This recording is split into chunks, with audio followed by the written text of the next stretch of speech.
Welcome. Settle in with me for a while, and let's talk about stars. Not the kind you see twinkling in movies or painted on children's bedroom ceilings, but the real ones. The ancient ones.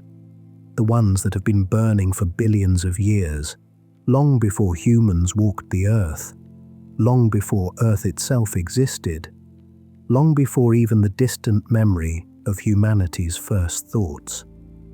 Tonight, we're going to trace the complete journey of a star's life, from its first moments in the darkness of a nebula to its final transformation into something beyond our everyday comprehension, beyond anything we encounter in our daily existence. Take a moment to get truly comfortable. Adjust whatever you need to adjust. Let your body settle into the support beneath you, feeling the weight of gravity gently holding you. That gravity, by the way, is the same force that builds stars, the same fundamental interaction that shapes the entire cosmos. But we'll get to that. For now, just breathe. Let each breath be a little slower, a little deeper than the last. Close your eyes if you'd like, and imagine for a moment that you're floating in space, far from any city lights, far from Earth itself, far from everything familiar. You're surrounded by stars in every direction, above and below, in front and behind. Some shine with a steady, warm yellow glow, reminding you perhaps of candlelight or the comfortable warmth of afternoon sun streaming through a window. Others pulse with blue-white intensity, fierce and bright, their light carrying an energy that speaks of youth and power. Still others glow a deep ruby red, ancient and enormous, their light soft and dim despite their tremendous size. Each one of these lights represents not just a point in space, but an entire story, a biography written in fire and gravity and time. Each star has a beginning, a middle, and an end. Each one follows a path determined by its mass, its composition, the circumstances of its birth. And each one, in its life and especially in its death, contributes to the ongoing story of the cosmos, to the great cycle of matter and energy that has been unfolding for nearly 14 billion years. Here's something wonderful to contemplate as you relax into this journey. Something that might shift your entire perspective on existence. Every atom in your body, except for the lightest hydrogen atoms, was forged inside a star. The calcium in your bones, the iron in your blood, the oxygen you're breathing right now, the carbon that forms the backbone of every molecule in your cells, the nitrogen in your DNA, the phosphorus that carries energy in your body. All of it came from stars that lived and died long before our sun was born, long before our solar system existed. You are, quite literally, made of stardust. Not metaphorically, not poetically, but actually, physically, demonstrably made of material that was once in stellar cores, material that experienced temperatures of millions of degrees, material that was scattered across light years of space before eventually coming together in the cloud that would become our solar system. You are the universe experiencing itself, becoming aware of itself, contemplating its own nature. And tonight, we're going to explore how that cosmic alchemy happens, how stars transform simple hydrogen and helium into all the complex elements that make planets and life possible. We're going to follow the complete life cycle, from birth to death and the transformation that comes after. Let yourself sink deeper into comfort now. Feel your muscles relaxing, one by one. Your face, your jaw, your neck and shoulders, your back, all releasing their tension. There's nowhere you need to be. Nothing you need to remember for a test later, no quiz at the end, no examination. This is just a conversation between us, a chance to wander through one of the most beautiful stories that physics has to tell. The life and death of stars. The cycle that creates everything. The process that made you possible.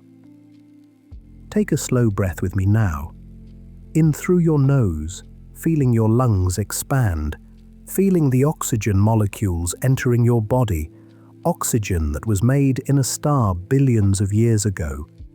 Hold it for just a moment, and then release it slowly, feeling yourself becoming more relaxed, more centered, more present. This is your time. This is your journey through the cosmos, through the grand story of stellar evolution. And let's begin at the very beginning, in the dark, cold nurseries where stars are born, where gravity first starts its patient work of gathering matter, where the seeds of everything are planted in vast clouds of gas and dust floating between the stars. Stellar nurseries where stars are born. In the vast spaces between the stars, in the regions that appear dark and empty when you look up at the night sky, there are clouds. Not clouds like the ones you see on a summer afternoon, white and billowing, made of water vapor and moving with Earth's winds. No, these are clouds of an entirely different nature. They are molecular clouds, sometimes called nebulae, and they are the birthplaces of stars. They drift through space, dark and cold, mostly invisible except where background starlight catches their edges or where they block the light from stars behind them, creating dark patches against the bright background of the Milky Way. Imagine one of these clouds in your mind, building it slowly like an artist working on a canvas. Picture something spanning dozens of light years across, a distance so vast that light itself traveling at 186,000 miles per second would take decades to cross from one side to the other. If you could somehow stand at one edge of this cloud and look toward the other side, it would be like looking across interstellar space, seeing things that are happening decades in the past just because of how long the light takes to reach you. These clouds are not small, they are not modest, they are structures on a truly cosmic scale. Inside this cloud, the temperature hovers around negative 440 degrees Fahrenheit, about 10 Kelvin, just a few degrees above absolute zero. This is as cold as matter can get and still exist in nature. The atoms and molecules here barely move. They have almost no thermal energy.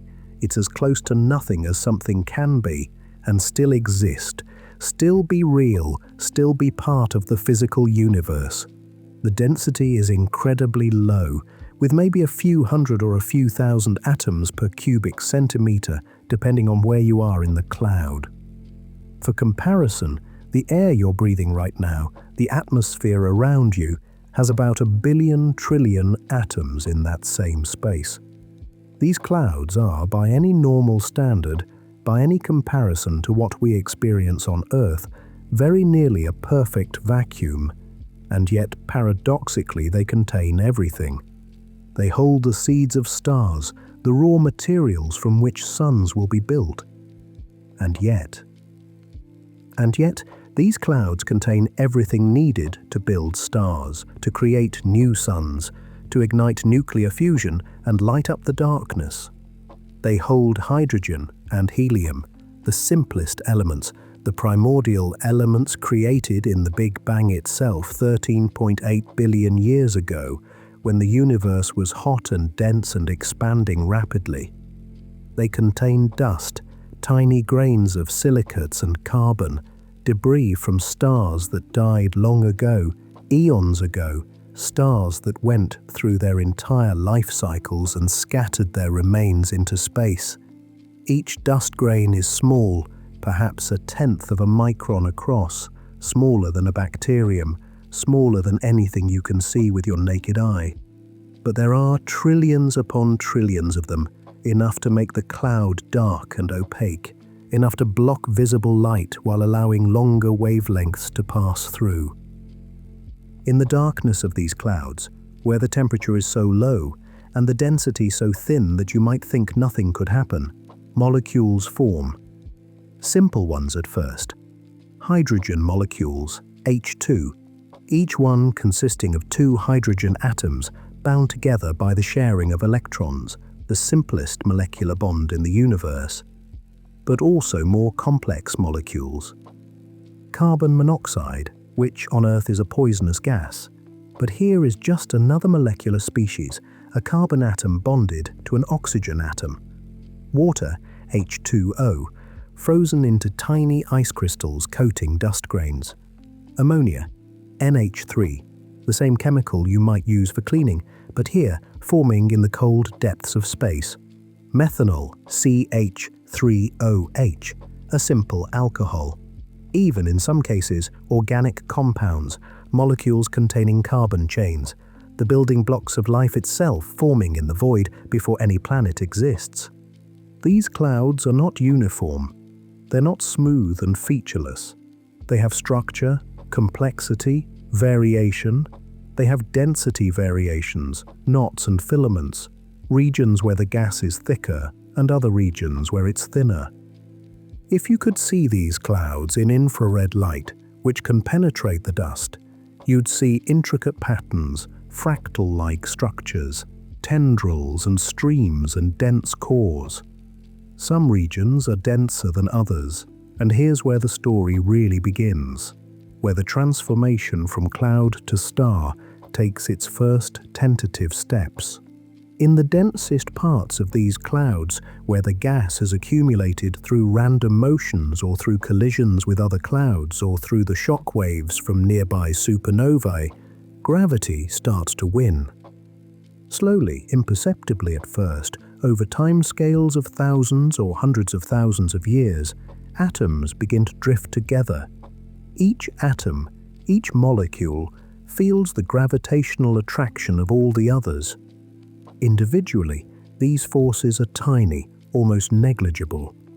But collectively, acting over vast distances and long times, they're irresistible. The cloud begins to collapse in on itself, slowly at first, then faster as it gets denser and gravity grows stronger. This process is incredibly slow by human standards. It might take 100,000 years, 1,000,000 years, even longer, for a cloud to collapse enough to form a star. 100,000 years. Think about that. The entire span of human civilization, from the first settlements to the present day, is only about 10,000 years. The collapse of a molecular cloud to form a star takes 10 times longer than all of human history. 100,000 years of slow, patient gathering, of atoms drifting together under the pull of gravity, of density increasing bit by bit. But in cosmic terms, this is quick. This is the blink of an eye. The universe is patient. It works on timescales we can barely comprehend. Gravity is patient. It doesn't rush. It doesn't hurry. It just pulls constantly, relentlessly, inevitably. And so, over millennia, over vast stretches of time, the densest regions of the cloud contract. As they contract, they heat up. This is a fundamental principle of physics, one you can understand intuitively. Compress a gas and it gets hotter. You can feel this yourself if you've ever used a bicycle pump. The barrel gets warm as you compress the air inside. The same thing happens in the collapsing cloud, but on a much larger scale, over much longer times. As the cloud collapses, it begins to spin. This is conservation of angular momentum at work, one of the fundamental conservation laws of physics, as inviolable as the conservation of energy. The cloud had some small amount of rotation to begin with, perhaps from the general motion of gas in the galaxy, perhaps from random turbulence. As it collapses and gets smaller, it must spin faster to conserve angular momentum, the same principle that makes an ice skater spin faster when they pull their arms in. The collapsing cloud forms a disk with a growing concentration of matter at the center and the rest of the material spread out in a flattened, rotating structure. This central concentration becomes what astronomers call a protostar, a star in the making, not yet born but well on its way, an embryonic sun gestating in its cloud of gas and dust. The protostar continues to grow, pulling in more and more material from the surrounding cloud, from the disk that's forming around it. It gets denser, it gets hotter. The pressure at the center rises. At this stage, the protostar is glowing, emitting infrared radiation, heat that we could detect with the right instruments, but not see with our eyes. It's shrouded in the dusty cloud that gave it birth, hidden from view in visible light, wrapped in its cocoon. This is why infrared telescopes are so valuable. They can see through the dust, revealing the stellar nurseries hidden inside clouds like the famous pillars of creation in the Eagle Nebula or the Orion Nebula, or any of the many star-forming regions scattered throughout our galaxy. Those pillars of creation, photographed so beautifully by the Hubble Space Telescope in an image that has become iconic, are exactly what we're describing. They're towers of gas and dust, several light years tall, enormous by any standard, and inside them at this very moment, stars are being born. Protostars are heating up, gravity is pulling. The process continues, relentless and beautiful, hidden from view but ongoing, constant, the perpetual creation of new suns from the raw materials of the cosmos. The temperature at the core of the protostar climbs steadily, inexorably, driven by gravitational contraction. 1 million degrees Kelvin, 5 million, 10 million. The heat is tremendous, far beyond anything we can create on Earth, far beyond the temperature of any chemical fire or any industrial furnace. And then, when the temperature reaches approximately 15 million degrees Kelvin, a critical threshold is crossed, a moment of transformation occurs. At this temperature, something extraordinary happens, something that changes everything, something that marks the birth of a true star. The hydrogen atoms in the core are moving so fast at this temperature, bouncing off each other with such tremendous energy that they overcome the electromagnetic force that normally pushes them apart. Protons, you see, all have positive charges, and positive charges repel each other. This is called Coulomb repulsion, named after the French physicist Charles-Augustin de Coulomb. It's the same force that makes your hair stand up if you rub a balloon on it, the same force that keeps atoms from collapsing into each other in ordinary matter. But at 15 million degrees, the protons are moving fast enough with enough kinetic energy to overcome that repulsion and get close enough for the strong nuclear force to take over, the strongest of the fundamental forces, the force that binds the nuclei of atoms together. And they fuse. 4 hydrogen nuclei, through a series of steps that we call the proton-proton chain, combine to form one helium nucleus. The process involves intermediate steps: the creation of deuterium, the emission of neutrinos and positrons, but the end result is that 4 protons become one helium nucleus. This is nuclear fusion, the same process that powers hydrogen bombs, but controlled, sustained, ongoing, a controlled thermonuclear reaction that will continue for millions or billions of years. And in that fusion, a tiny amount of mass is converted directly into energy, following Einstein's famous equation E equals mc squared.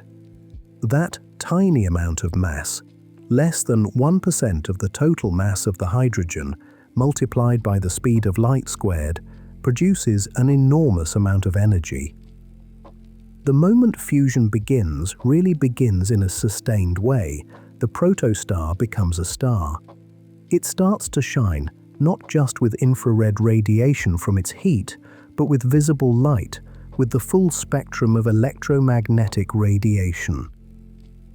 The outward pressure from the fusion reactions in the core balances the inward pull of gravity, and the star settles into a state of equilibrium, a balance between two opposing forces, a stability that can last for a very, very long time. This is a main sequence star, and it will remain in this stable state for most of its life, for 90% or more of its existence. The leftover gas and dust from the cloud might form planets, asteroids, comets, the raw materials for solar systems like our own. But the star itself has been born. This is how every star begins. In darkness and cold, in patient collapse, in the gradual victory of gravity over pressure and thermal motion, until the moment when nuclear fire ignites and a new light appears in the cosmos, a new sun begins its journey. Our sun was born this way 4.5 billion years ago in a cloud that no longer exists, a cloud that has long since dispersed, its materials spread throughout this region of the galaxy. Every star you see at night began its life in a similar nursery, a stellar womb of gas and dust, following this same pattern, this same sequence of events. Rest now for a moment with this image in your mind. Stars being born in darkness, lighting up for the first time, like newborns taking their first breath, beginning their long journey through existence. It's a slow process, measured in hundreds of thousands or millions of years, but it's happening right now, somewhere in our galaxy, somewhere in the universe. New stars are being born even as we speak, even as you listen to these words, even as you drift towards sleep. The universe continues its work of creation, patient and persistent, never stopping, never resting. Let that thought be comforting. The cosmos continues. Stars are born, and you are made of the same material, connected to this grand process, this eternal cycle. The main sequence, a star's prime of life. Let's talk about the main sequence, that long, stable period when a star settles into its routine, its comfortable rhythm, fusing hydrogen into helium in its core, day after day, year after year, century after century, millennium after millennium, for millions or billions of years. This is the stage our sun is in right now, at this very moment, as you listen to these words, and it's the stage where most stars spend the vast majority of their lives, the long middle period of stellar existence, the productive years when stars do their most important work. Shining steadily, providing light and warmth, making life possible. When astronomers first started plotting stars on what's called a Hertzsprung-Russell diagram, a graph showing the relationship between a star's brightness on one axis and its temperature on the other, they noticed something interesting, a pattern that emerged from the data. Most stars fell along a diagonal band running from the upper left of the diagram, where you find hot, bright blue stars burning with fierce intensity, down to the lower right where you find cool, dim red stars burning slowly and conservatively. They called this band the main sequence, and it represents stars that are fusing hydrogen in their cores, stars in the stable, balanced phase of their existence. The main sequence is a beautiful example of balance, of equilibrium, of opposing forces reaching a stable configuration. Think about what's happening inside a star like our sun right now, at this very moment, deep in its core where human eyes will never reach, where temperatures soar to 15 million degrees and pressures are millions of times greater than Earth's atmosphere. At the core, in that central region, perhaps 200,000 kilometers across, about 1/4 of the sun's radius, hydrogen nuclei are fusing into helium at a tremendous rate, a rate almost impossible to comprehend. Every second, the Sun converts about 600 million tons of hydrogen into helium. 600 million tons every single second. In the process, about 4 million tons of matter are converted into pure energy, released as photons and neutrinos, energy that will eventually work its way to the surface and radiate out into space. That's the equivalent of thousands of nuclear weapons going off every second, all concentrated in the Sun's core. A continuous thermonuclear reaction that has been going on for 4.5 billion years and will continue for another 5 billion or so. This energy tries to make the star expand. The pressure from all that fusion, all that radiation, all those photons bouncing around and trying to escape, pushes outward against the star's own gravity. The temperature creates pressure. The fusion reactions create photons. The photons push on the surrounding material.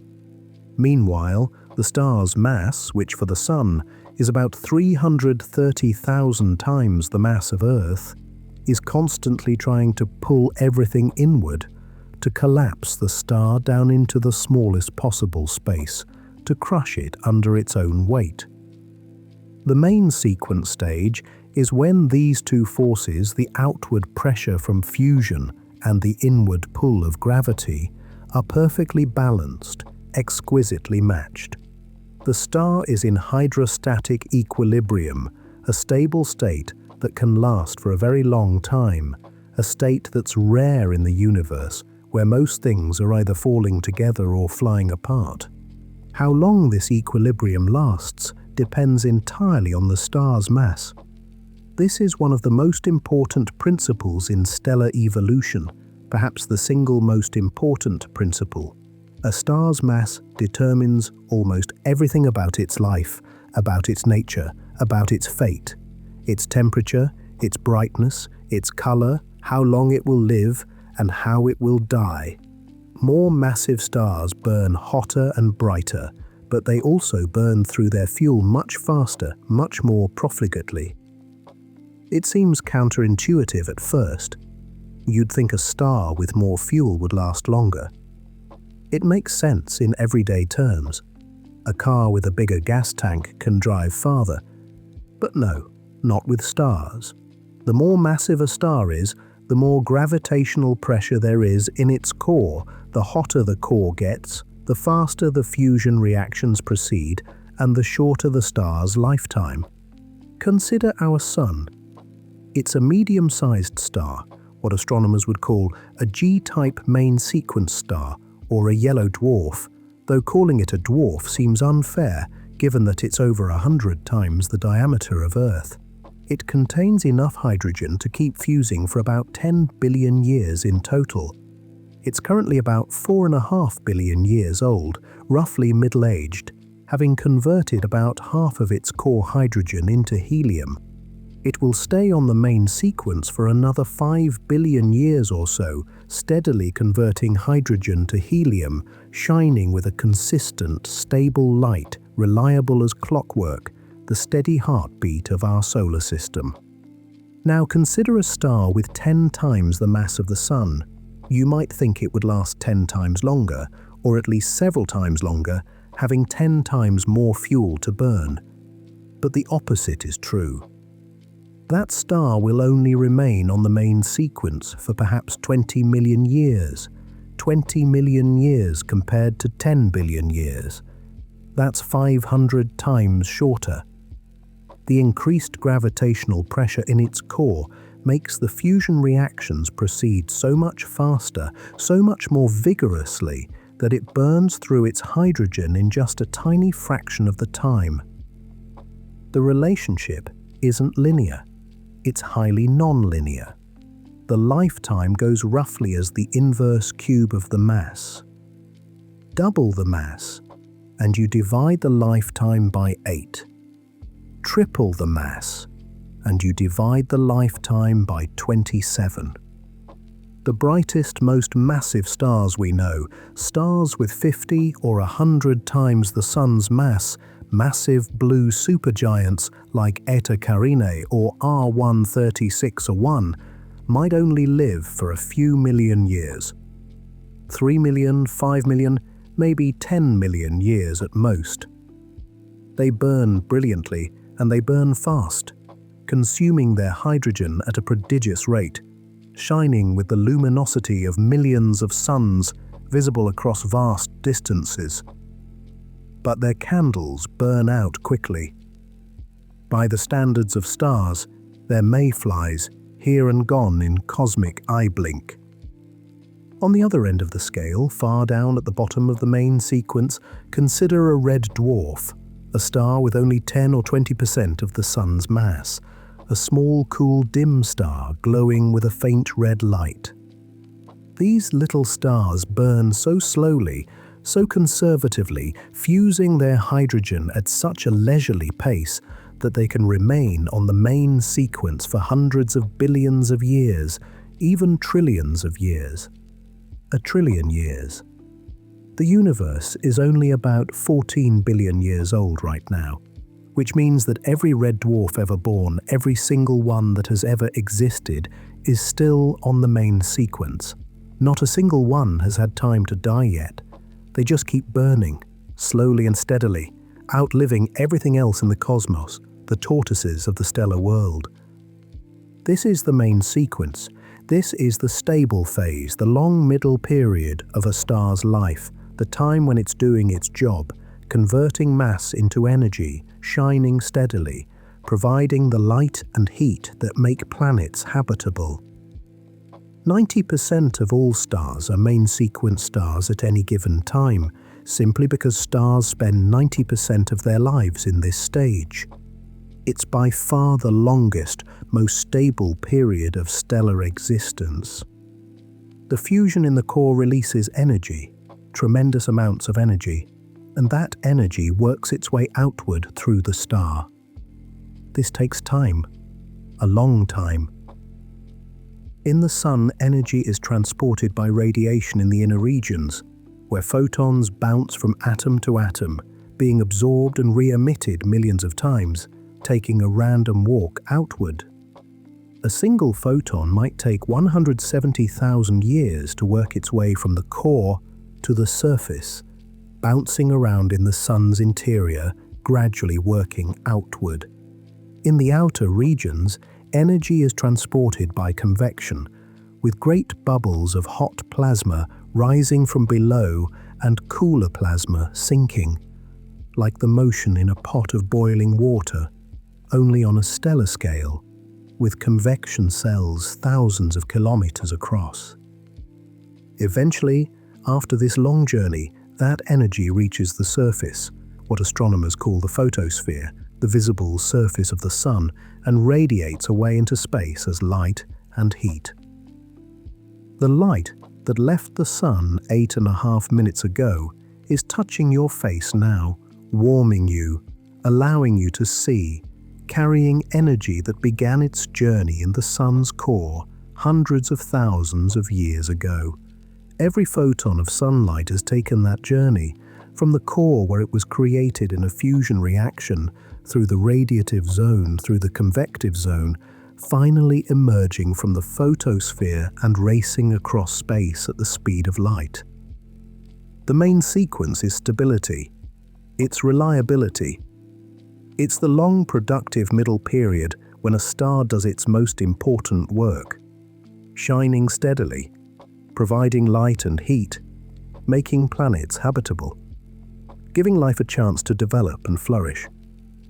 Stars in this phase are stable, predictable, consistent. They don't vary much. They don't change rapidly. They just shine day after day, year after year, eon after eon. But it doesn't last forever. Nothing lasts forever, not even stars. Eventually, after millions or billions of years, the hydrogen in the core begins to run out. The fuel is depleted. The core starts to change. The balance shifts.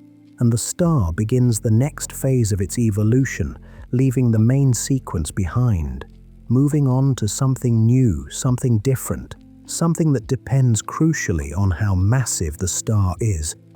The main sequence is coming to an end, and the star is about to transform into something quite different, either swelling into a giant or supergiant, or, for the smallest stars, just continuing to burn slowly for trillions of years.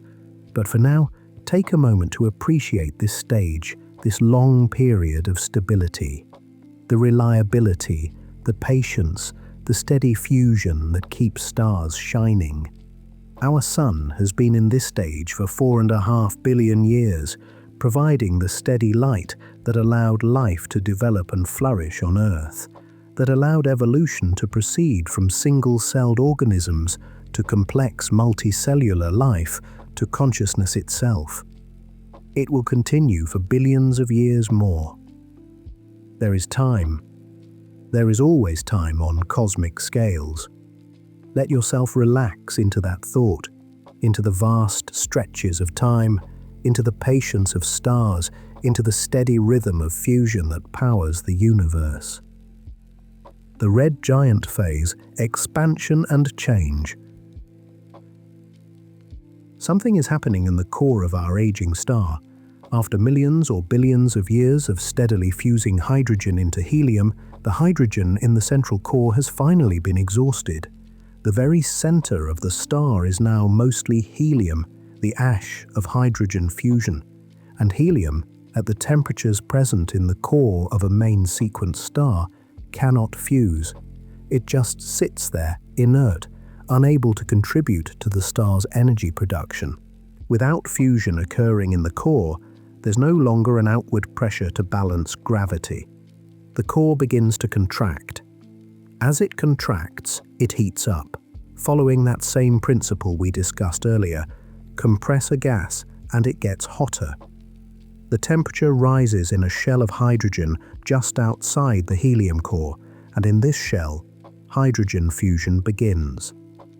The star is now burning hydrogen in a shell surrounding an inert helium core.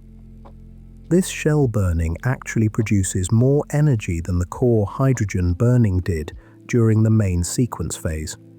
All that extra energy flowing outward causes the star's outer layers to expand dramatically. The star swells up. It becomes a giant. But here's the interesting part. As the outer layers expand, they cool down. The surface temperature drops, and when the temperature drops, the color changes. The star, which might have been white or yellow during its main sequence phase, now glows with a distinctly red hue. This is a red giant. The transformation is spectacular. A star like our Sun, which is currently about 865,000 miles in diameter, will swell to perhaps 100 times that size, maybe more. It will engulf the orbit of Mercury. It will likely engulf Venus. Some models suggest it might even reach Earth's orbit, though by that time the increasing luminosity of the Sun will have already rendered Earth uninhabitable, its oceans boiled away, its atmosphere stripped. But this is billions of years in the future, so rest easy. For now, the Sun continues its steady main sequence existence. When the Sun does become a red giant, its surface temperature will drop from about 5,800 Kelvin, around 10,000 degrees Fahrenheit, to perhaps 3,000 to 4,000 Kelvin. But it will be enormously larger, and that increased surface area means it will be much brighter than it is now. A red giant can be hundreds or even thousands of times more luminous than the star was on the main sequence. The star has become a bloated, luminous shell of its former self, with most of its mass concentrated in a small, hot, dense core at the center. In stars with relatively low mass, stars around the mass of our Sun, or a bit heavier, something dramatic happens next. The helium core continues to contract and heat up under the weight of the hydrogen-burning shell above it. But in these lower mass stars, the core becomes something called degenerate. This is a quantum mechanical phenomenon related to the Pauli exclusion principle, which states that no two electrons can occupy the same quantum state. In the compressed core, the electrons are packed so tightly that they're running out of available quantum states. The pressure that supports the core is no longer thermal pressure, pressure from the heat of the gas, but degeneracy pressure, a purely quantum mechanical effect. Here's the thing about degenerate matter. Its pressure doesn't depend on temperature. In a normal gas, if you heat it up, the pressure increases. But in a degenerate gas, you can increase the temperature without increasing the pressure. This sets up a dangerous situation. The core is getting hotter and hotter, but it's not expanding to release that heat. The temperature climbs. 100 million degrees, 110 million, 120 million. And then, suddenly, the temperature reaches the point where helium can fuse. 3 helium nuclei in a process called the triple alpha process combine to form 1 carbon nucleus. Sometimes a 4th helium nucleus joins in, creating oxygen. This is where the carbon and oxygen in your body came from, forged in the cores of red giant stars billions of years ago. But when helium fusion begins in a degenerate core, it doesn't start gradually. It explodes. This is called the helium flash. For a few minutes, the energy released in the core is staggering, comparable to the entire luminosity of our galaxy. But here's the remarkable thing. You wouldn't see anything unusual if you were watching the star from the outside. All that energy goes into lifting the core out of its degenerate state, making it expand, making it behave like a normal gas again. The helium flash happens deep inside the star, invisible to any observer. The star's outer layers don't know anything unusual has occurred, but inside, everything has changed. The star now has helium fusing in its core and hydrogen fusing in a shell around that core. It settles down again, shrinking a bit, becoming less luminous, and enters a new stable phase. This is called the horizontal branch, because of where these stars appear on that Hertzsprung-Russell diagram we mentioned earlier. The star will fuse helium for about 10%, as long as it fused hydrogen, perhaps 1 billion years for a sun-like star. But eventually, inevitably, the helium in the core is exhausted. Now the core is carbon and oxygen, and for a star like the Sun, it will never get hot enough to fuse carbon. The core contracts again. Helium fusion moves to a shell outside the carbon-oxygen core. Hydrogen fusion continues in an even larger shell outside that. The star expands again, even larger than before, and becomes an asymptotic giant branch star, climbing back up toward the upper right of the Hertzsprung-Russell diagram. In more massive stars, the story is different. A star with several times the Sun's mass doesn't have a helium flash. Its core is massive enough that electron degeneracy never sets in. When the temperature gets high enough, helium fusion begins smoothly and gradually. These stars also expand and cool to become red giants or supergiants, but their evolution is more complex. They can fuse heavier elements. After helium comes carbon fusion, then neon, then oxygen, then silicon. Each successive fusion process requires higher temperatures, and each one lasts for a shorter time. A massive star might spend 100,000 years fusing carbon in its core, then 1,000 years fusing oxygen, then just a few days fusing silicon. The star becomes layered like an onion, with different elements being fused in different shells, each one surrounding a hotter, denser core composed of the ashes of the previous fusion stage. But we'll talk more about these massive stars later. For now, let's stay with the gentler giants, the stars like our Sun that are approaching the end of their lives. The red giant phase is unstable, especially near the end. The star pulsates. The outer layers, barely held by gravity, begin to drift away. Stellar winds carry material off into space. The star is losing mass, shedding its outer envelope. This process will continue and intensify, leading to the star's final transformation. But that's a story for the next section. Rest now with the image of a red giant, huge and luminous, its surface cool and red, its core a tiny furnace of helium fusion. These giants are scattered throughout our galaxy. Betelgeuse, the bright red star in Orion's shoulder, is a red supergiant. Arcturus, one of the brightest stars in the summer sky, is a red giant. When you look at them, you're seeing stars in their old age, swollen and bright, approaching the end of their long lives. They're beautiful in their way. Beautiful and transient, like everything in the universe. Pathways diverge. Mass determines destiny. We've reached a crucial point in our story, a fork in the road where different stars take different paths. Everything that happens next depends on one simple question. How massive is the star? This is the great divider, the characteristic that determines whether a star will fade gently or explode violently, whether it will leave behind a slowly cooling ember or a region of space-time so warped that nothing can escape it. Let's establish some boundaries. Astronomers often use the sun's mass as a unit of measurement, so we talk about stars being 1 solar mass, 10 solar masses, and so on.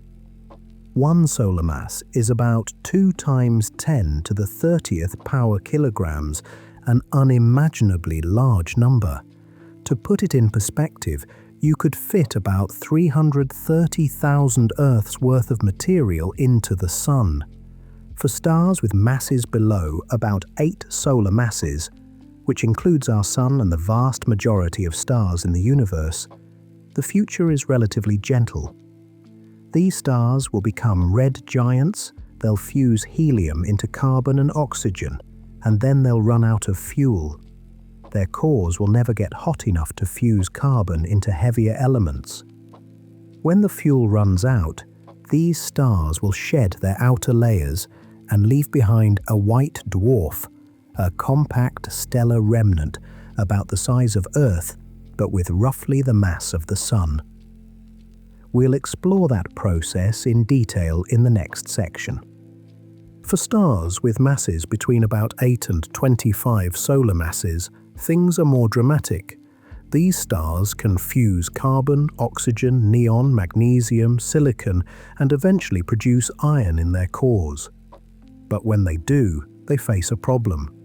Iron is special. For all elements lighter than iron, fusion releases energy. But for iron, fusion consumes energy. Once a star builds up an iron core, fusion stops being helpful.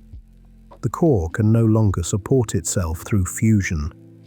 Gravity takes over completely, and the core collapses catastrophically, triggering a supernova explosion. We'll explore this violent process in a later section. For stars more massive than about 25 or 30 solar masses, the evolution is even more extreme. These stars burn through their fuel so quickly that they might only live for a few million years.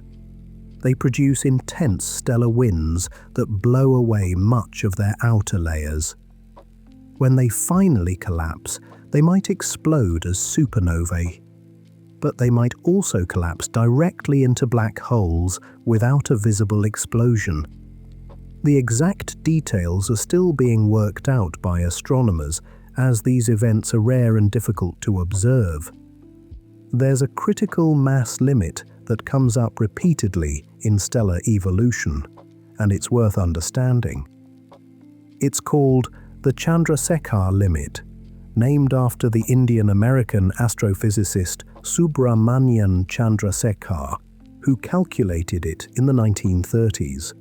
The Chandrasekhar limit is about 1.4 solar masses, and it represents the maximum mass that can be supported by electron degeneracy pressure, the quantum mechanical pressure that holds up white dwarfs. What this means is that if you try to squeeze more than 1.4 solar masses of matter into something supported only by electron degeneracy pressure, it will collapse. The electrons will be forced into the atomic nuclei, combining with protons to form neutrons, and the object will become a neutron star instead of a white dwarf. This is why stars more massive than about 8 solar masses end their lives as supernovae rather than quietly fading away. Their cores, after shedding their outer layers, are still more massive than the Chandrasekhar limit. The structure of a massive star in its final stages is remarkable. Imagine an onion made of different elements. At the very center is an iron core, perhaps the size of Earth but with a mass greater than the Sun. Surrounding that is a shell where silicon is being fused into iron. Outside that, a shell where oxygen is being fused into silicon and sulfur. Then a shell of neon fusion, then carbon fusion, then helium fusion, and finally, in the outermost layers, hydrogen fusion. Each shell is at a different temperature, supporting the shells above it, all balanced precariously. This structure doesn't last long. The silicon fusion that creates the iron core happens over the course of just a few days. The star is hurtling toward catastrophe now, producing an inert core that grows more massive with each passing hour. When the iron core exceeds the Chandrasekhar limit, the end comes swiftly. In a fraction of a second, the core collapses. In a few seconds more, the star explodes. But we're getting ahead of ourselves. The key point to understand is that mass determines destiny. Low-mass stars fade gently, becoming white dwarfs. Intermediate mass stars explode as supernovae and leave behind neutron stars. High-mass stars explode even more violently and leave behind black holes.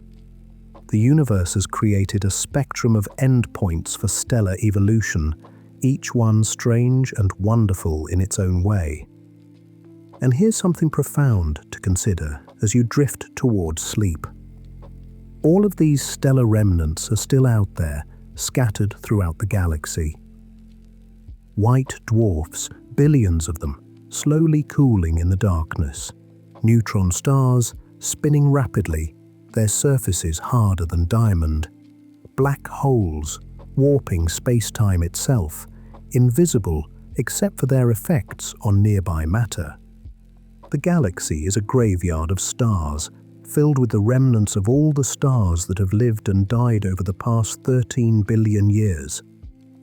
But it's also a nursery, with new stars constantly being born.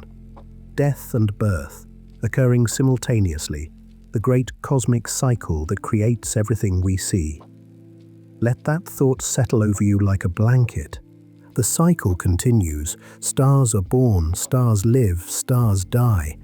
And in their death, they seed the clouds that will form the next generation. It's beautiful, really, when you think about it. Nothing is truly lost.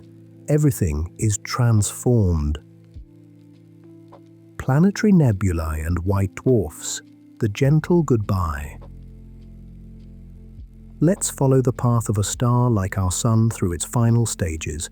We left it as an asymptotic giant branch star, huge and luminous, with a carbon-oxygen core surrounded by shells of helium and hydrogen fusion. The star is unstable now, pulsating, its outer layers barely held by gravity. Strong stellar winds are blowing material off into space at a rate of perhaps 10 to the negative fourth solar masses per year. That might not sound like much, but over just 10,000 years the star can lose a significant fraction of its total mass. The outer envelope is slipping away. The layers of hydrogen and helium that once made up most of the star's volume are drifting off into space, expanding into the surrounding interstellar medium. The star is shedding its skin, revealing the hot core beneath.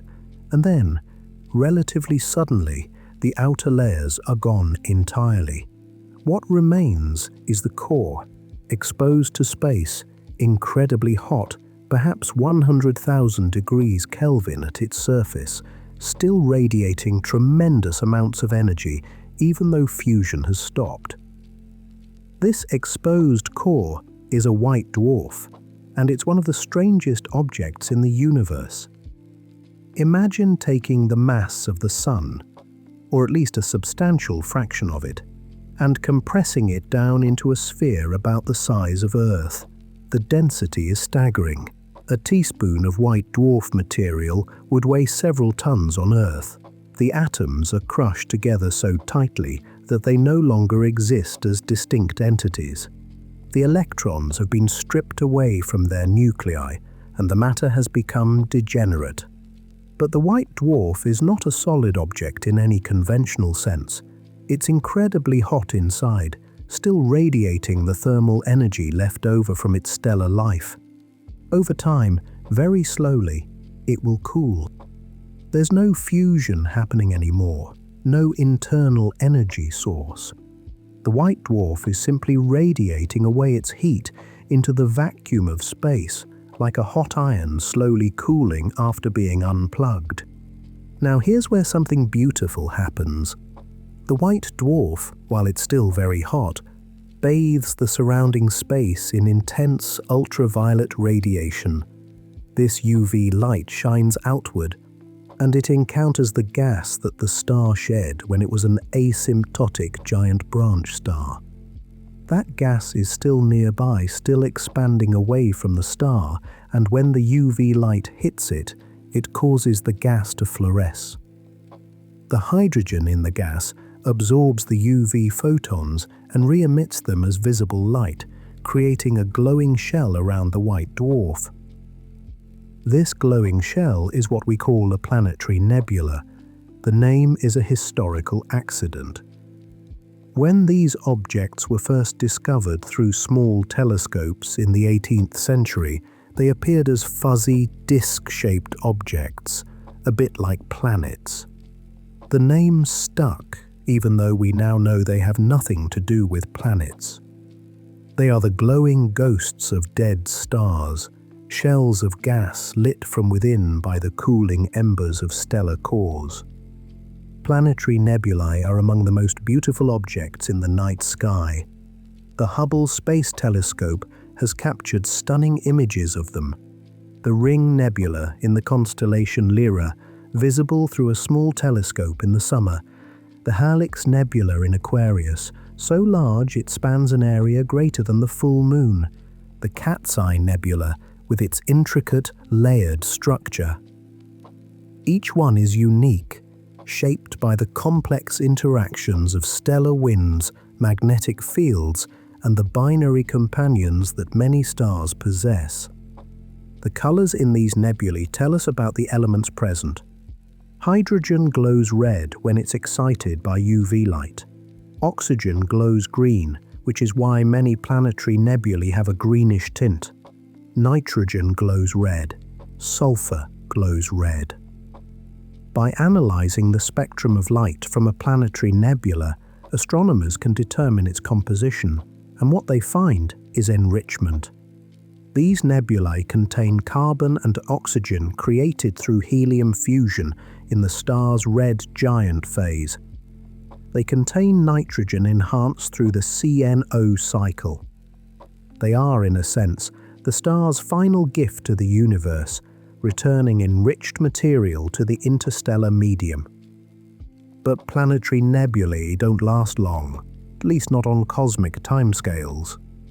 The gas is expanding away from the central star at perhaps 20 or 30 kilometers per second.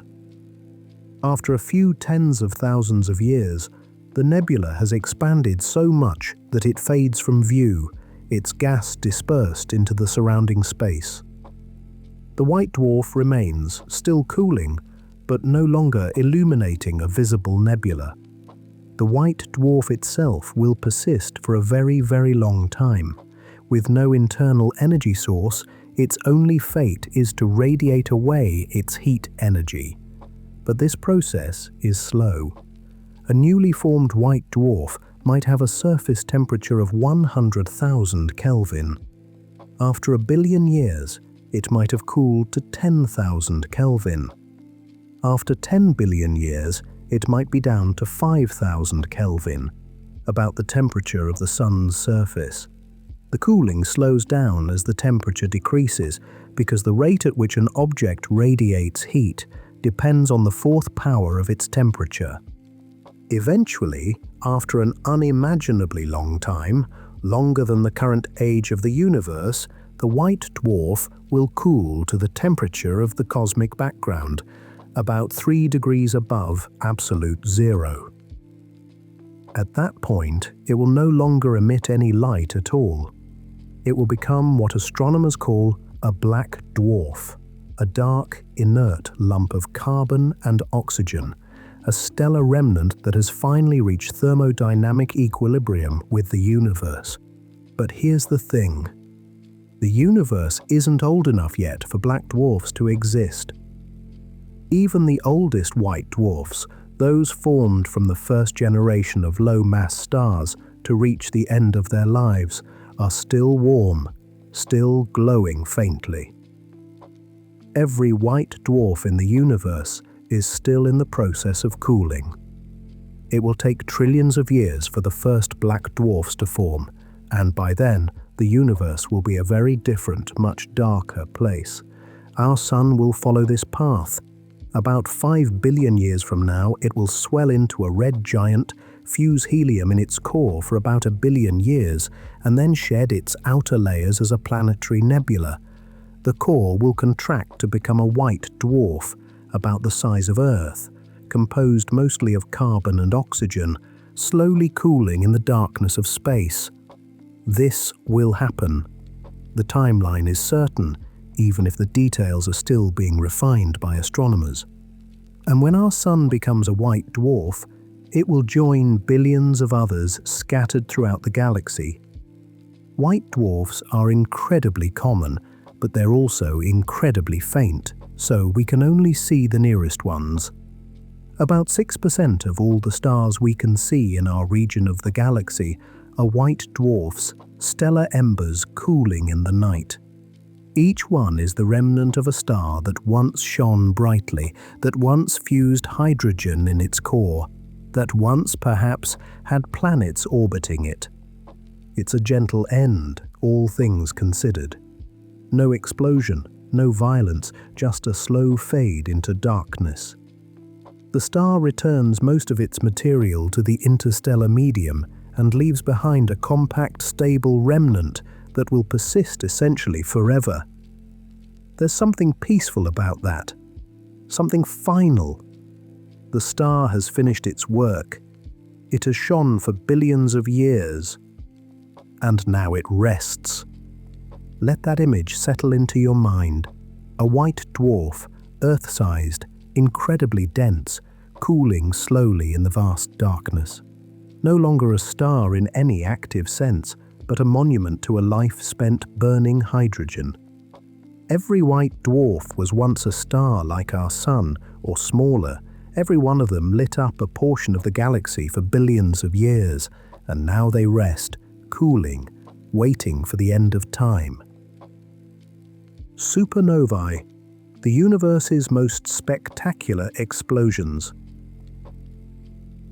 Now we turn to something much more violent. We've talked about the gentle death of Sun-like stars, but massive stars die very differently. They don't fade away.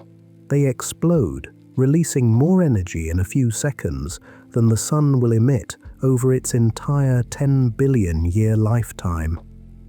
These explosions are called supernovae, and they are among the most powerful events in the universe. Let's build up to the explosion slowly so you can understand what's happening. We have a massive star, perhaps 10 or 15 or 20 times the mass of the Sun. It's exhausted its hydrogen, then its helium, then its carbon, neon, oxygen, and silicon. Each successive fusion process happened faster than the last. The hydrogen fusion lasted millions of years. The helium fusion lasted hundreds of thousands of years. Carbon fusion lasted thousands of years. Silicon fusion lasted just a few days. And now the star has an iron core. This iron core is about the size of Earth, but it contains more mass than the Sun. It's incredibly dense, incredibly hot, supported by electron degeneracy pressure. But iron won't fuse. For all elements lighter than iron, fusion releases energy, which is why it can support a star against gravity. But fusing iron nuclei actually requires an input of energy. It's endothermic rather than exothermic. The iron core is, quite literally, fusion's dead end. No further fusion can occur. The star has run out of fuel. The core continues to grow as the silicon shell above it fuses more silicon into iron, adding to the core's mass. And then, in a moment that happens faster than you can blink, the core exceeds the Chandrasekhar limit. It becomes too massive to be supported by electron degeneracy pressure. The quantum mechanical support that was holding it up suddenly fails. The core collapses. In less than a second, matter that occupied a volume the size of Earth collapses down to a sphere perhaps 20 kilometers across. Atoms are crushed, electrons are forced into atomic nuclei, combining with protons to form neutrons. The collapse releases an enormous amount of gravitational potential energy, about 10 to the 46th power joules, 100 times more energy than the Sun will emit over its entire lifetime, all released in a few seconds. Most of this energy, about 99% of it, escapes in the form of neutrinos, ghostly particles that barely interact with matter and stream out through the collapsing star at nearly the speed of light. Neutrinos are so weakly interacting that they can pass through the entire Earth without hitting a single atom. But in a supernova, the flux of neutrinos is so intense that even though each individual neutrino has only a tiny chance of interacting, the sheer number of them means that they carry away most of the explosion's energy. But even the remaining 1% of the energy is staggering. This energy heats the infalling material and reverses the collapse, creating a shock wave that propagates outward through the star. The shock wave is moving at something like 10% of the speed of light, or about 30,000 kilometers per second. It plows through the outer layers of the star, heating them to billions of degrees. As the shock wave passes through the star's outer layers, it triggers a final burst of fusion reactions. Elements heavier than iron, elements like zinc, copper, silver, gold, platinum, lead, and uranium are created in this supernova nucleosynthesis. These elements can't be created in normal stellar fusion because they require an input of energy, but in the intense conditions of a supernova, there's energy to spare. The rapid neutron capture process, called the R process, creates the heaviest elements in the periodic table. The outer layers of the star are accelerated to tremendous speeds and blown off into space. The star brightens dramatically. Over the course of a few hours or days, a single star can become as bright as an entire galaxy, outshining billions of normal stars combined. For a few weeks, the supernova is visible across vast distances, a brilliant beacon in the cosmos. Historically, supernovae were rare and mysterious events. Chinese astronomers recorded a guest star in the year 1054 that was visible in daylight for weeks. This was the supernova that created the Crab Nebula whose expanding remnant we can still see today, nearly 1,000 years later. Tycho Brahe observed a supernova in 1572. Kepler observed one in 1604. These were the last supernovae visible to the naked eye in our own galaxy. In 1987, a supernova occurred in the Large Magellanic Cloud, a small galaxy neighboring the Milky Way. This supernova, designated SN 1987A, was close enough and bright enough to study in detail with modern instruments. Neutrino detectors on Earth, designed to look for proton decay, detected a brief burst of neutrinos from the supernova, confirming the theoretical prediction that most of a supernova's energy escapes as neutrinos. This was a watershed moment in astronomy, providing direct evidence for the core collapse model of supernova. There are actually several types of supernovae, classified by what elements appear in their spectra. Type 2 supernovae show hydrogen in their spectra. These come from massive stars that still have their hydrogen envelopes when they explode. Type IB supernovae lack hydrogen but show helium. These come from stars that lost their hydrogen envelopes but retained helium. Type IC lack both hydrogen and helium. These come from stars that lost most of their outer layers, possibly through intense stellar winds or interaction with a binary companion. All of these are core collapse supernovae, driven by the collapse of an iron core. There's also type YA, which is a different kind of explosion entirely. Type YA supernovae occur in binary systems where a white dwarf is accreting matter from a companion star. If the white dwarf's mass grows to exceed the Chandrasekhar limit, it collapses, but the compression reignites fusion, and the entire white dwarf undergoes a runaway thermonuclear explosion, completely destroying it. Type 1A supernovae are remarkably consistent in their brightness, which makes them useful as standard candles for measuring cosmic distances. The remnants of supernovae are spectacular. The blast wave sweeps up the surrounding interstellar medium, creating an expanding shell of hot, glowing gas. The Crab Nebula is one example. The Veil Nebula is another, the remnant of a supernova that occurred perhaps 8,000 years ago. These nebulae are still expanding, still glowing, heated by the shock wave and by radiation from the compact object at their center. Supernovae play a crucial role in the chemical evolution of the universe. They are the primary source of many heavy elements. The iron in your blood, the calcium in your bones, the oxygen you breathe, all came from supernovae. When astronomers say that we are made of stardust, this is what they mean. The atoms in your body were forged in the cores of stars and scattered into space by supernova explosions.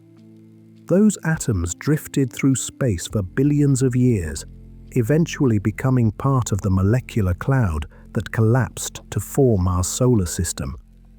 They condensed into planets, into Earth, into living organisms, into you.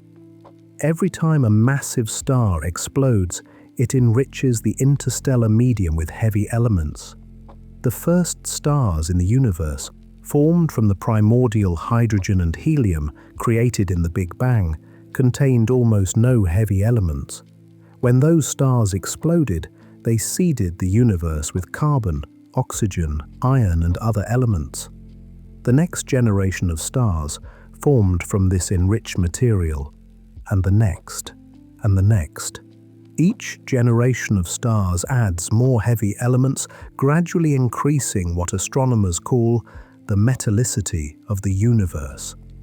Our Sun is a third-generation star at least, formed from material that had already been processed through multiple generations of stellar evolution. The presence of heavy elements in the Sun and in the planets that orbit it is proof that earlier generations of stars lived and died before our solar system formed. We are latecomers to the cosmic story, beneficiaries of billions of years of stellar nucleosynthesis. Let the violence of supernovae settle into your understanding. These explosions are catastrophic, releasing unimaginable amounts of energy, tearing stars apart, creating elements, seeding the universe. But they are also creative. They are necessary. Without supernovae, there would be no heavy elements, no rocky planets, no life. The violence of stellar death is the precondition for the possibility of existence. It's a strange thought, but a true one. We exist because stars die.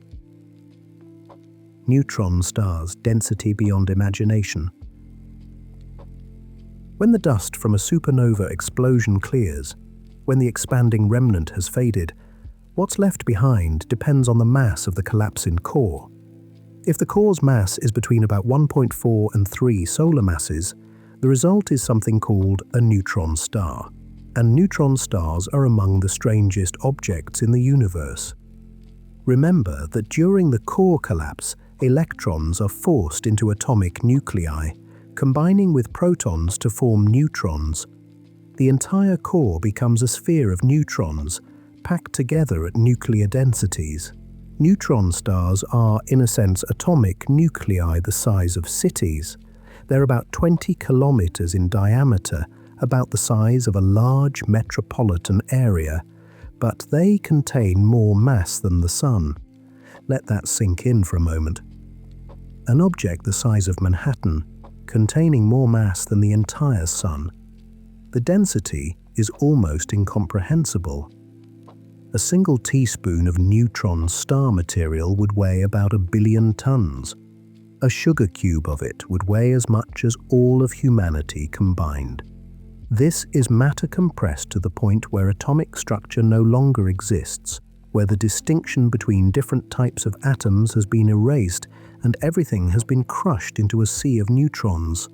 The surface of a neutron star is extremely hard, harder than any material that exists on Earth.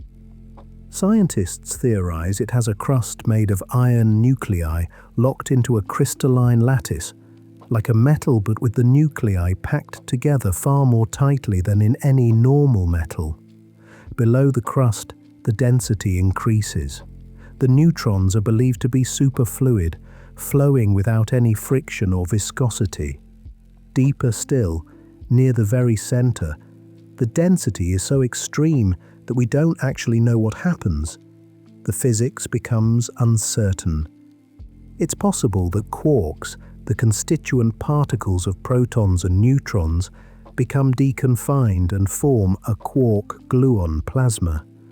Or perhaps something even stranger occurs. This remains an area of active research at the frontier of nuclear physics. Neutron stars spin rapidly. This is a consequence of conservation of angular momentum. When the core of a massive star collapses, it's rotating slowly, but as it shrinks, it spins faster and faster, just like an ice skater pulling in their arms. A newly formed neutron star might rotate several times per second or even dozens of times per second. As the neutron star ages, it gradually slows down, but even old neutron stars can spin several times per second. Many neutron stars have incredibly strong magnetic fields, trillions of times stronger than Earth's magnetic field.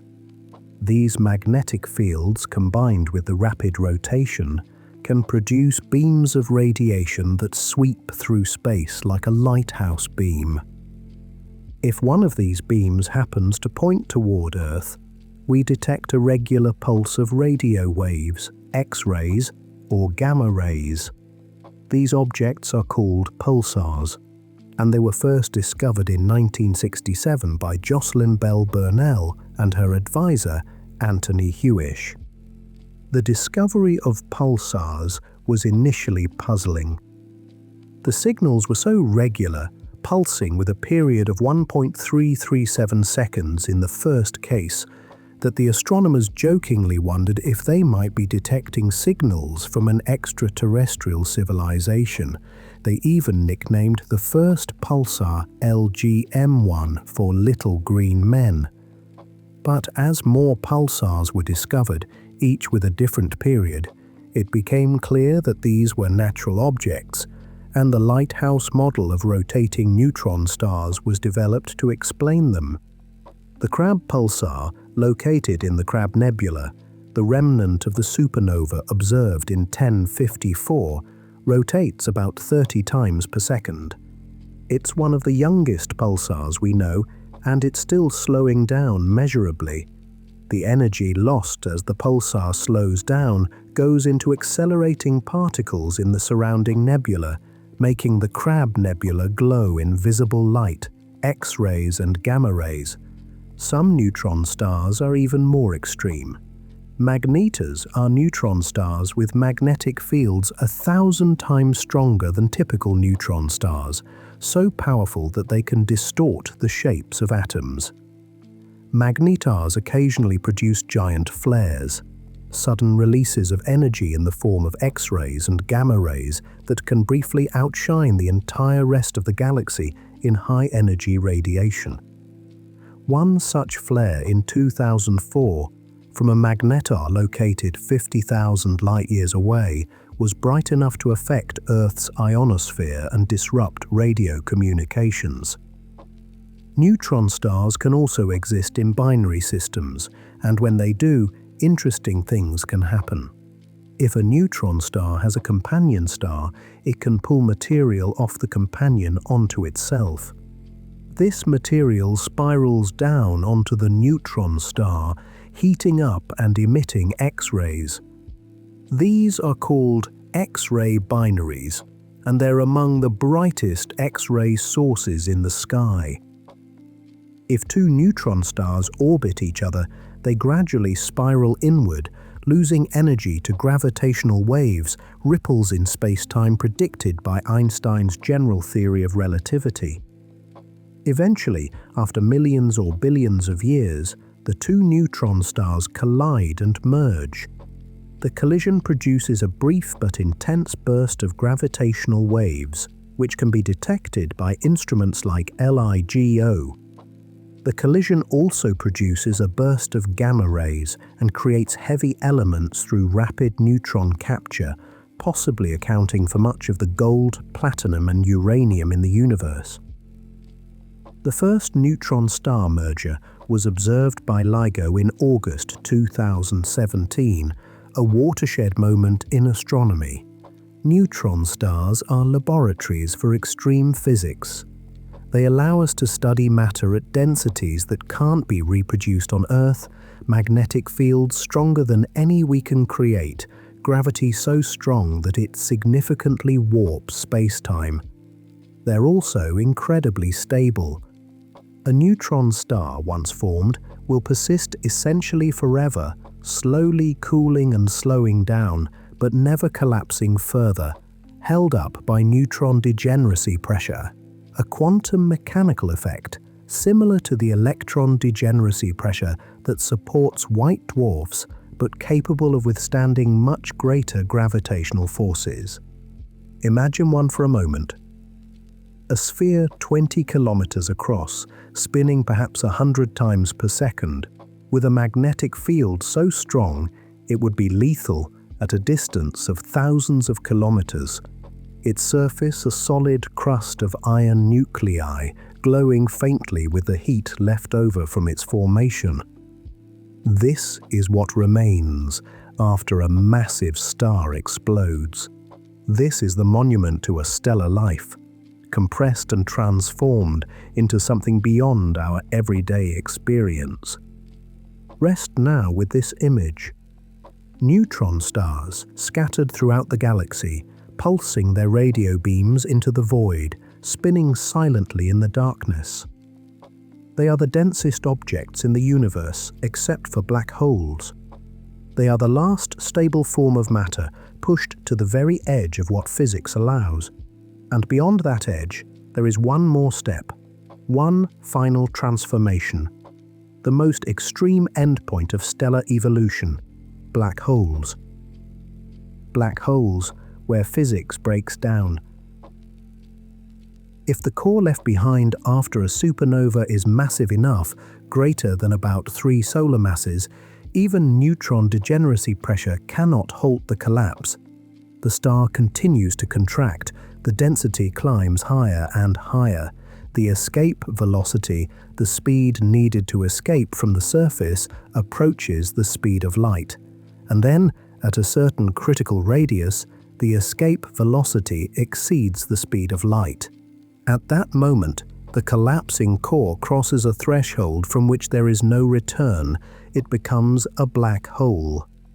The physics of black holes is described by Einstein's general theory of relativity, which explains gravity not as a force, but as a curvature of space-time itself. Massive objects bend space-time, and the motion of objects through this curved space-time is what we perceive as gravitational attraction. The more mass you concentrate in a small volume, the more severely you curve space-time. And if you concentrate enough mass in a small enough volume, you curve space-time so severely that it closes in on itself. You create a black hole. The boundary of a black hole is called the event horizon. It's not a physical surface, not a solid boundary, but rather a mathematical surface defined by the point at which the escape velocity equals the speed of light. Nothing, not matter, not light, not information of any kind, can escape from inside the event horizon. Once something crosses the event horizon, it is causally disconnected from the rest of the universe. It can never send a signal back. It can never escape. It has fallen into a region of space-time from which there is no exit. The radius of the event horizon is called the Schwarzschild radius, after Karl Schwarzschild, who derived the first exact solution to Einstein's equations, describing a non-rotating black hole just a few months after Einstein published the general theory of relativity.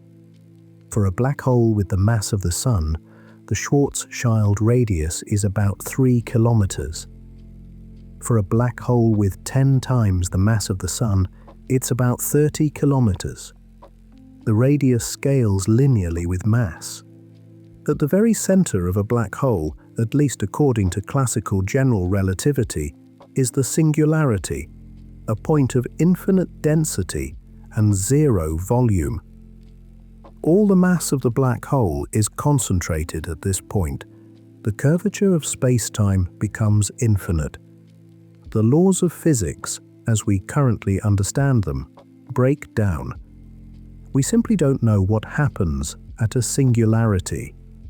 Quantum mechanics and general relativity, the two pillars of modern physics, give conflicting predictions, and we don't yet have a theory of quantum gravity that can reconcile them. But here's something remarkable about black holes. From the outside, they're simple. A black hole is completely described by just 3 numbers: its mass, its electric charge, and its angular momentum, how fast it's spinning. Everything else about the star that formed the black hole, its composition, its magnetic field, the details of its collapse, all of that information is lost. This is sometimes called the no-hair theorem in physics. Black holes have no hair, meaning they have no distinguishing features beyond those 3 numbers. Most black holes are probably rotating, because most stars rotate. A rotating black hole is described by a solution to Einstein's equations called the Kerr metric. Rotating black holes are more complex than non-rotating ones. They have 2 event horizons, an inner one and an outer one, and a region called the ergosphere, where space-time itself is dragged around the black hole. In principle, you could extract energy from a rotating black hole by a process called the Penrose mechanism, though this has never been observed and would be extraordinarily difficult to accomplish. Here's something strange about black holes. time behaves differently near them. As you approach a black hole, time slows down relative to someone far away. This is gravitational time dilation, a consequence of general relativity. If you were to watch someone fall into a black hole, you would never actually see them cross the event horizon. You would see them slow down, their image becoming redder and dimmer as time dilation and gravitational redshift increased, asymptotically approaching the horizon but never quite reaching it. From your perspective, it would take an infinite amount of time for them to cross the event horizon. But from the perspective of the person falling in, they cross the horizon in a finite amount of time. From their point of view, nothing special happens at the event horizon. They pass through it and continue falling toward the singularity. Of course, in a realistic scenario, they would be torn apart by tidal forces well before reaching the horizon, in a process colorfully called spaghettification. The gravitational force on their feet, slightly closer to the black hole, would be much stronger than the force on their head, stretching them into a long, thin stream of atoms. Black holes may evaporate, at least according to theoretical physics. Stephen Hawking proposed in 1974 that quantum mechanical effects near the event horizon should cause black holes to emit radiation, now called Hawking radiation. This theoretical radiation would have a thermal spectrum, as if the black hole has a temperature inversely proportional to its mass. For stellar mass black holes, this temperature would be incredibly tiny, far colder than the cosmic microwave background, so they would actually gain mass from absorbing background radiation faster than they lose it to Hawking radiation. However, it's important to note that Hawking radiation has never been observed or experimentally verified. But if this theory is correct, over unimaginably long timescales, much longer than the current age of the universe, even stellar mass black holes would eventually evaporate completely. How do we know black holes exist? We can't see them directly by definition, but we can see their effects on nearby matter. If a black hole has a companion star in a binary system, it can pull gas off the companion star. This gas forms an accretion disk around the black hole, spiraling inward, heating up to millions of degrees and emitting intense X-rays. By observing these X-ray emissions and measuring the orbital motion of the companion star, we can determine that the unseen object is too massive to be a neutron star and must be a black hole. Cygnus X1, discovered in the 1960s, was one of the first strong black hole candidates. It's a binary system where a blue supergiant star orbits an invisible companion with a mass estimated at about 15 times the mass of the Sun. The system emits powerful X-rays, and the mass is well above the theoretical maximum for a neutron star. Most astronomers agree that Cygnus X1 contains a black hole. In recent years, the LIGO and Virgo gravitational wave observatories have detected dozens of black hole mergers, events where two black holes spiral together and merge into a single larger black hole. These mergers produce ripples in space-time that travel at the speed of light and can be detected by sensitive interferometers on Earth. The first detection, in September 2015, involved two black holes with masses of about 36 and 29 solar masses, merging to form a black hole of about 62 solar masses. The missing 3 solar masses were converted into gravitational wave energy, radiated away in a fraction of a second. In 2019, the Event Horizon Telescope collaboration released the first direct image of a black hole, or more precisely, an image of the shadow of a black hole against the bright accretion disk surrounding it. The black hole is at the center of the galaxy M87, and it's supermassive, containing about 6.5 billion solar masses. The image shows a dark circle, the shadow of the event horizon, surrounded by a bright ring of emission from the accretion disk. It was a stunning confirmation of general relativity and the existence of black holes. There are also supermassive black holes at the centers of most galaxies, including our own Milky Way.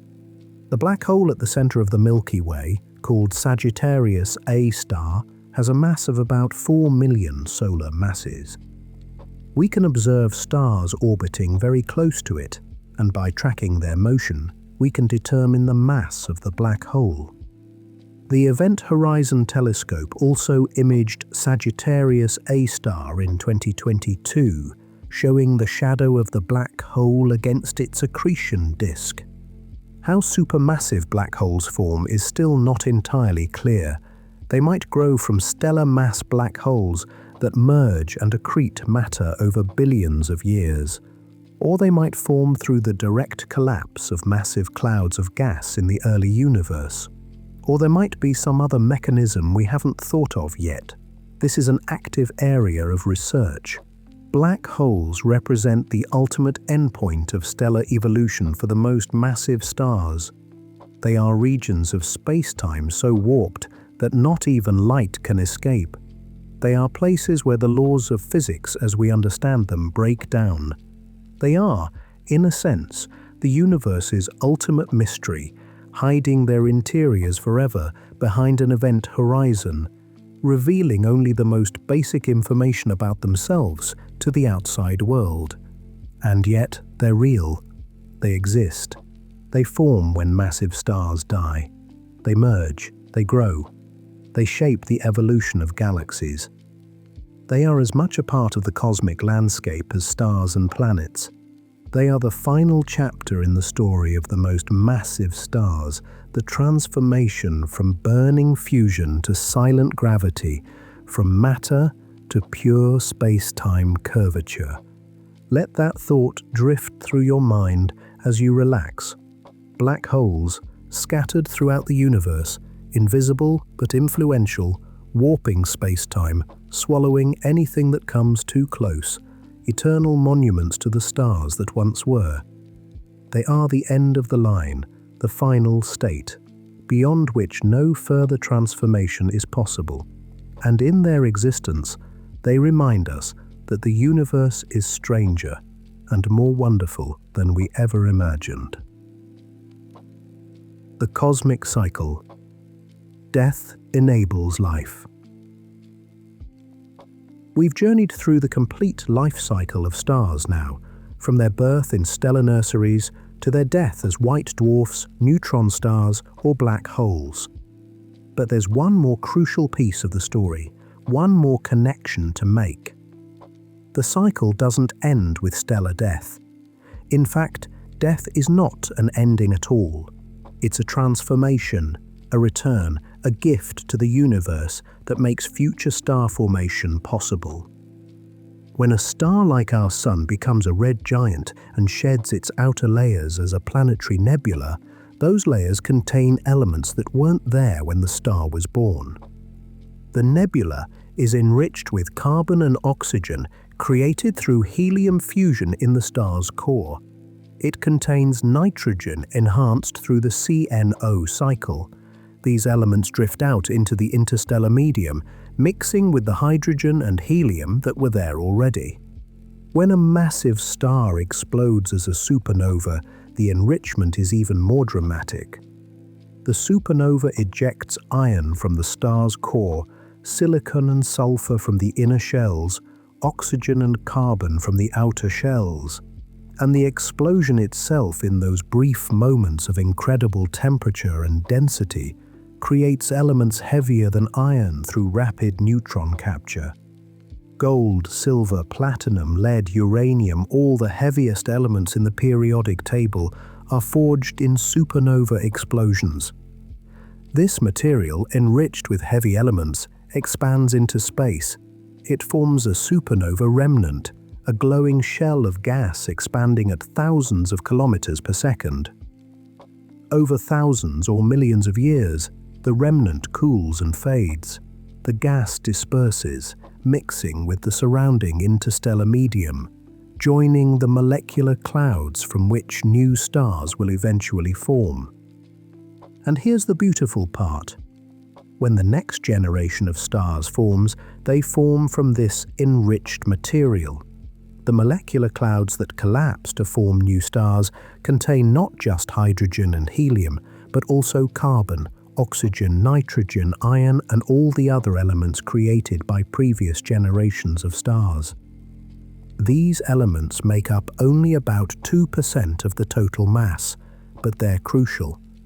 They allow planets to form. They allow life to develop. The first stars in the universe, formed a few 100 million years after the Big Bang, contained almost no heavy elements. They were made of primordial hydrogen and helium with only trace amounts of lithium. These population 3 stars, as astronomers call them, were probably very massive, perhaps 100 or more times the mass of the Sun. They burned hot and died young, exploding as supernovae and seeding the universe with the first heavy elements. The next generation, population 2 stars, formed from gas enriched by population 3 supernovae. They contained more heavy elements, perhaps 1/10 or 1/100th the amount in the Sun. Many population 2 stars still exist today. They're the oldest stars we can observe, found in globular clusters and in the halo of our galaxy. Population I stars, like our Sun, formed more recently from gas that had been enriched by multiple generations of stellar evolution. The Sun contains about 2% heavy elements by mass. This is enough to allow planets to form. This is enough for Earth to exist, with its iron core, its rocky mantle, its oceans, its atmosphere. This is enough for life. Every atom heavier than helium in your body came from stars. The carbon in your DNA, the calcium in your bones, the iron in your blood, the oxygen you breathe, all of it was synthesized in stellar cores or supernova explosions. You are made of material that was once inside stars, that traveled through space for billions of years, that eventually became part of the molecular cloud that collapsed to form our solar system. When astronomers say that we are made of stardust, this is not poetic metaphor, this is literal truth. The atoms in your body are billions of years old. They have a history. They were forged in stars that lived and died before the Sun was born. Some of the atoms in your body might have come from a red giant that shed its outer layers as a planetary nebula 5 billion years ago. Others might have come from a supernova that exploded 6 billion years ago, creating the iron that eventually found its way into Earth's core and much later into your blood. This is the cosmic cycle. Stars form from clouds enriched by the deaths of previous stars. They live, they fuse elements, they create heavy nuclei, they die, returning material to the interstellar medium, further enriching it.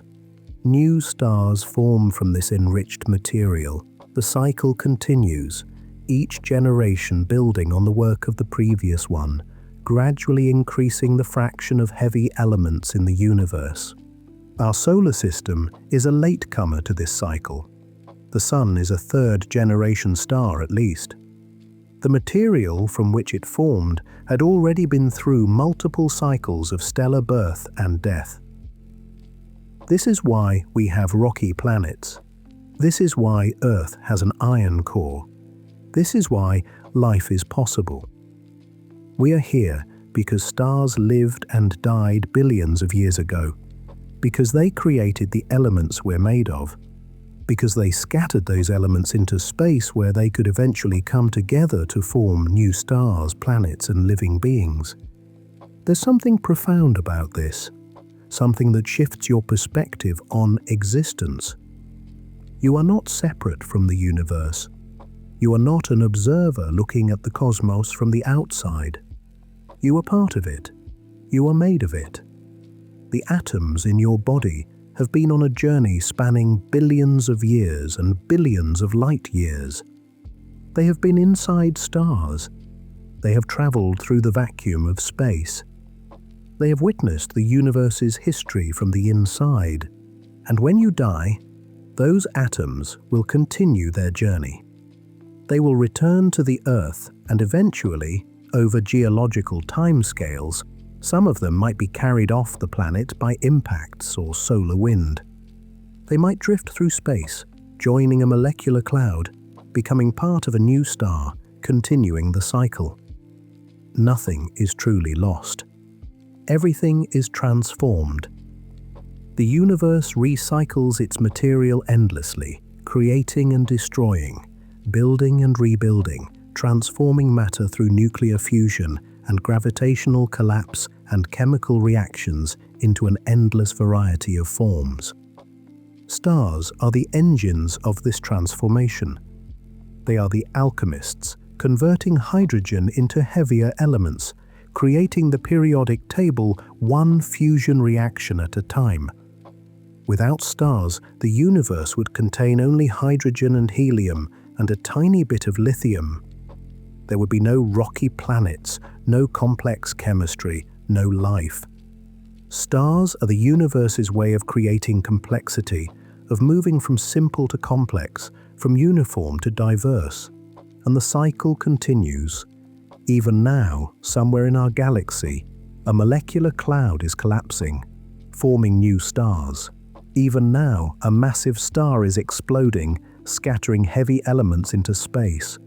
Even now, a planetary nebula is glowing, lit from within by a cooling white dwarf. The great cosmic cycle of stellar birth and death continues, as it has for 13 billion years, as it will for trillions of years to come. We are privileged to exist at a time when the universe has gone through enough cycles to create us. The first few billion years after the Big Bang, before multiple generations of stars had lived and died, the universe probably couldn't support life. There weren't enough heavy elements yet. But now, after 13 billion years of stellar evolution, the universe is rich in heavy elements. Stars have done their work. They have created the raw materials for planets and life. And here we are, made of stardust, contemplating the stars. Rest among the stars.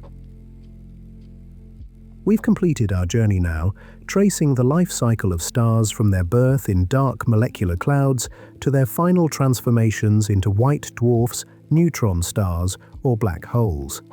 We've seen how stars forge the elements, how they live in balance between gravity and fusion, how they die and return their material to the universe, enabling future generations of stars and planets and life. Let yourself rest now, truly rest, with all of this settling into your awareness. You don't need to remember everything. You don't need to understand all the details. Just let the overall story wash over you. Stars are born, stars live, stars die. And in their death, they create the possibility for new birth. It's a cycle, ancient and ongoing, beautiful in its complexity and its simplicity. Think about the night sky for a moment. When you look up on a clear night away from city lights, you see thousands of stars. Each one is at a different stage of its life cycle. Some are young, newly formed, still surrounded by the dusty clouds that gave them birth. Others are middle-aged, steadily fusing hydrogen in their cores, stable and reliable. Still others are old, nearing the end of their lives, swelling into red giants or already transformed into white dwarfs, cooling slowly in the darkness. And scattered among the visible stars are the invisible remnants, neutron stars, too faint to see with the naked eye but spinning rapidly, pulsing their radio beams into the void. Black holes, completely invisible, but warping space-time around them, revealing their presence through their effects on nearby matter. The galaxy is full of stellar corpses, the remains of all the stars that have lived and died over the past 13 billion years, but it's also full of stellar nurseries. In the spiral arms of the Milky Way, molecular clouds are collapsing, forming new protostars. The process continues, the cycle continues. Stars are being born right now, even as older stars are dying. The universe is dynamic, constantly changing, constantly transforming matter and energy into new configurations. You are part of this story. Your atoms came from stars. Your existence is possible because stars lived and died billions of years ago. You are the universe experiencing itself, becoming aware of itself, contemplating its own nature and history. There's something wonderful about that. Something that connects you to everything else, to all of time and space. When you look at the stars tonight or any night, remember this story.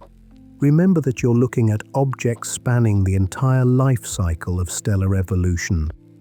That bright star might be a main sequence star like our Sun. That red one might be a giant nearing the end of its life.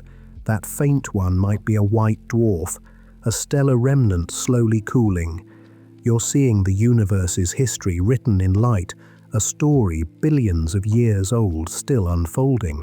Let yourself feel small in a good way. Let yourself feel connected. You are made of stardust, yes, but you're also part of the ongoing story. You are made of atoms that have witnessed the universe's history, that have been through multiple cycles of stellar evolution. Those atoms were forged in stellar cores, scattered by supernovae, gathered into molecular clouds, incorporated into our solar system, into Earth, into living organisms, into you. And when you die, those atoms will continue their journey. Nothing is truly lost. The universe is patient. It works on timescales we can barely comprehend. Stars shine for millions or billions of years. White dwarfs cool for trillions. The cycle of stellar birth and death will continue for trillions more years, long after our sun has died, long after humanity is gone. The universe will continue its work, creating stars, forging elements, building complexity, transforming matter in an endless dance of creation and destruction. And you get to be here now, aware of all this, understanding it, appreciating it. You get to know that you're made of stardust. You get to understand how stars work, how they live, how they die. You get to look up at the night sky with knowledge and wonder. That's a privilege. That's a gift. So rest now. Let yourself drift. Let the story of stars settle into your mind like a blanket. You are safe. You are connected to everything. You are made of atoms that have been on a billion-year journey through the cosmos, and those atoms are resting now, right here, in this moment, in this body, in this awareness. If you've enjoyed this journey through the life cycle of stars, if you'd like to explore more cosmic stories, more scientific wonders explained in this calm, contemplative way, consider subscribing to Cosmovel. Consider liking this video. It helps others find this content, helps them discover these stories, helps them understand their connection to the universe. We're all stardust together, all connected through the atoms forged in ancient stars. But for now, just rest. Close your eyes if they're not already closed. Feel yourself settling deeper into comfort. The stars are still there, still shining, still following their ancient paths through space and time. The cycle continues, without you needing to do anything. The universe knows what it's doing. It's been doing this for 13 billion years. And you are part of it all, made of stardust, connected to stars. Resting here, in this moment, aware and peaceful. Let yourself drift now. Let sleep come if it wants to. Let your mind wander among the stars, among the nebulae, among the cosmic cycle of birth and death and rebirth. The universe is vast, you are small, and yet you are the universe, experiencing itself, becoming aware of itself. You are made of stars, you are starlight contemplating starlight. Rest now among the stars. Rest, and know that you belong here, in this cosmos, made of the same material as everything else, connected to everything through the ancient alchemy of stellar fusion. Good night, Stardust. Rest well.